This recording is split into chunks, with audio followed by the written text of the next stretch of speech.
അപ്പോൾ നമ്മൾ നമ്മുടെ ഫസ്റ്റ് ഹോൾട്ട് പോയിന്റ് എത്താനായി. മേൽപ്പല്ലം അങ്ങനെയാണ് ഈ സ്ഥലത്തിൻ്റെ പേര്. പിന്നെ പ്രൊനൗൺസ് ചെയ്യുന്നതെന്ന് തോന്നുന്നു, എനിക്ക് കറക്റ്റ് അറിയില്ല.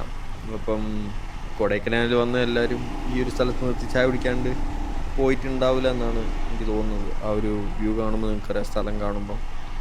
നമ്മൾ ലാസ്റ്റ് ടൈം വന്ന സമയത്ത് ഇവിടെ എവിടെയോ നിർത്തി ഫോട്ടോ ഒക്കെ എടുത്തിട്ടായിരുന്നു പോയത്. മരം ഇങ്ങനെ നിൽക്കുന്ന കാണാൻ നല്ല ഭംഗിയായിട്ട്. ഇതിൻ്റെ എന്താ പറയുക, നല്ല ഹൈറ്റിലാണ് ഉള്ളത്. നമ്മൾ മുന്നോട്ട് പോകുന്നതോറും ഞാൻ നേരത്തെ പറഞ്ഞ ആ ഒരു സ്പോട്ടിലെത്തുമ്പം അവിടെ ഇതിങ്ങനെ രണ്ട് സൈഡിൽ ഈ മരവും പിന്നെ അതിൻ്റെ സൈഡിൽ കൂടെ ചായക്കട കയറ്റി ആ വ്യൂവിന് മാറ്റമൊന്നും വന്നിട്ടുണ്ടാവില്ല എന്ന് പ്രതീക്ഷിക്കുന്നു. തന്നെ നല്ല തണുപ്പാണ്. അപ്പോൾ അവിടെ ഇറങ്ങി ചായ കുടിക്കണം എന്ന മൈൻഡിലാണ് പോകുന്നത്. നമുക്ക് നോക്കാം അവിടെ എത്തിയിട്ട് എന്താ അവസ്ഥ എന്ന്.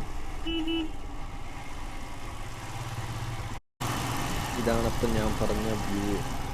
ഇതാണ് ആ സ്ഥലം. ഈ സ്ഥലത്ത് വണ്ടി നിർത്തി ചായ കുടിക്കേണ്ട ആരും കൊടൈക്കനാലിലേക്ക് പോയിട്ടുണ്ടാവില്ല എന്നറിയാം.